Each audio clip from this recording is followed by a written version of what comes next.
મુઠિયા એટલે ગુજરાતીનું ફેવરેટ ફરસાણ અને એમાં જો ઉપવાસમાં મુઠિયા મળે તો કેવી મજા પડે. એમાંય ગરમ ગરમ ચા હોય અને સોડા વગર એકદમ પોચા હોય.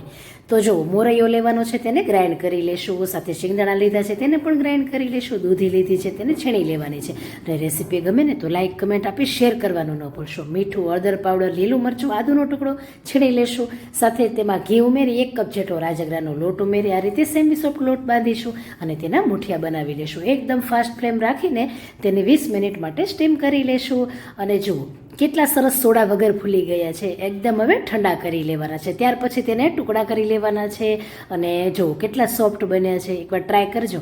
ત્યાર પછી કડાઈમાં તેલ ઉમેરી દઈશું, સફેદ તલ, જીરું, લીલા મરચાંના ટુકડા, મીઠો લીમડો અને મિક્સ કરી લઈએ વઘારને અને એમાં મુઠિયાના ટુકડા ઉમેરી દઈએ.